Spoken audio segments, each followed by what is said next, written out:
Ancient Egypt.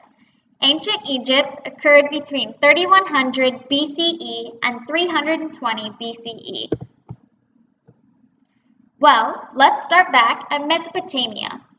Mesopotamia's location between the Tigris and Euphrates rivers was extremely important. We already learned that because of these rivers, it allowed for fertile grounds, which allowed people to stay there, settle down, and create a civilization. This is the exact same reason why ancient Egypt began. Ancient Egypt is located along the Nile River, which you can see here.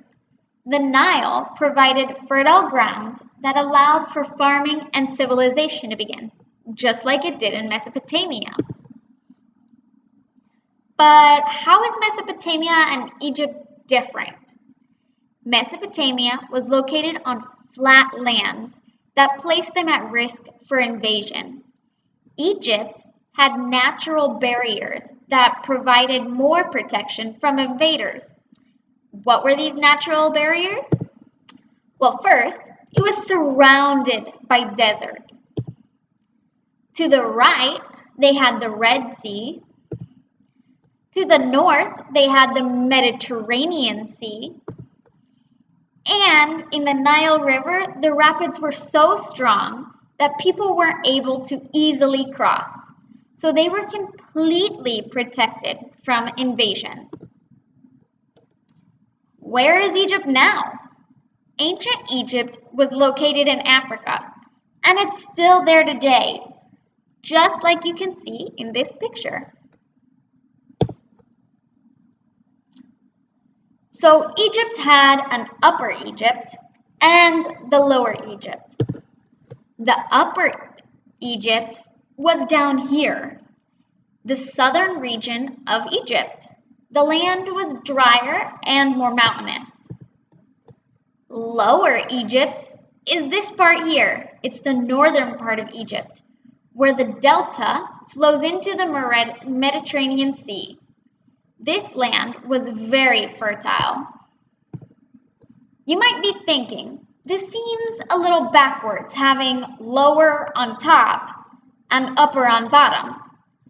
Well, the Egyptians named it this way because the Nile River flows from south to north.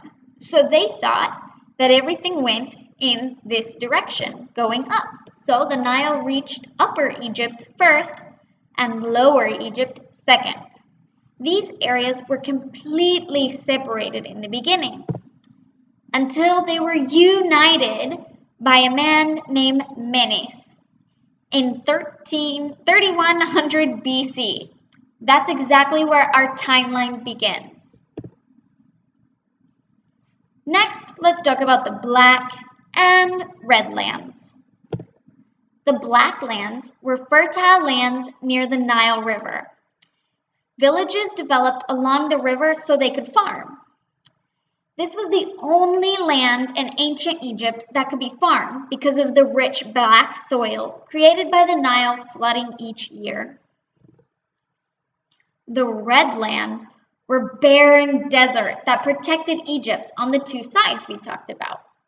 They were uninhabited, which means nobody lived there. These deserts helped protect from neighboring countries and invasions. And that's all we need to know so far about ancient Egypt.